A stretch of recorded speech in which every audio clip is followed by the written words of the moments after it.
Are you being faced with the age-old debate of whether to buy or rent a home in South Texas? Everyone is telling you that buying is the smartest financial decision, but you're afraid of making such a big commitment.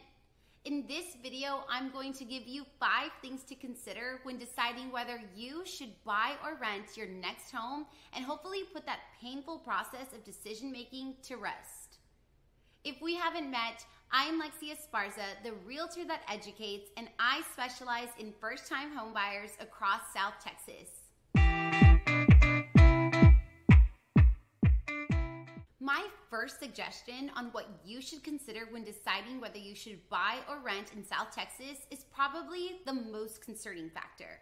How much does it cost? Let's take a look. For both buying and renting, we're going to base it on the median-sized home, which is 1,650 square feet. In the fourth quarter of 2021, the median family income in the McAllen-Edinburg Mission area was 33% more than the required income to purchase the median-priced home, which is priced at $205,000. If you are thinking, Lexi, I'm not a numbers person, don't worry.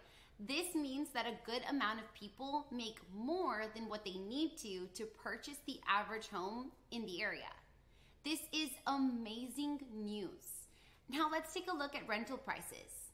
Today, the same size home in the McAllen-Edinburg Mission area has a monthly rent payment of $1,838.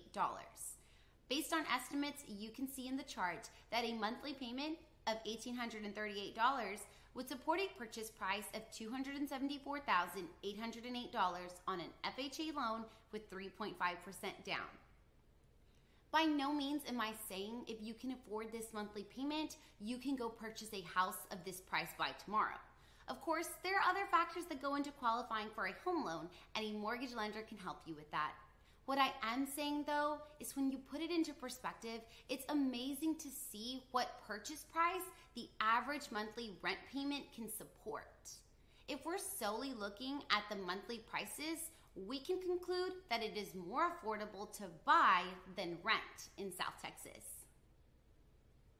The second thing you should consider is how long you want to live in this home. Are you looking to live there for 2 years or less? Are you looking to live there for at least a few years? If you won't be living there too long, it might be best to rent, considering you wouldn't give the home enough time to significantly appreciate in value.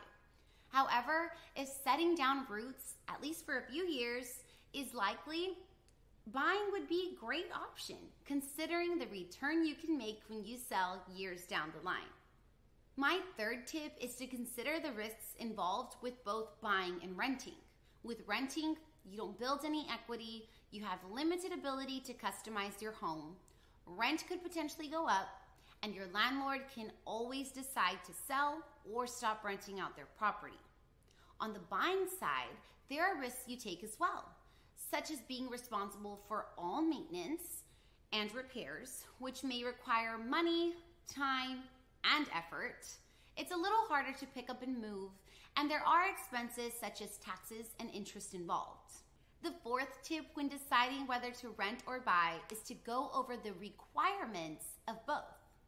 To rent, your landlord will probably want a background check, 2 years of positive residence history. If you don't have this, it may require an additional deposit.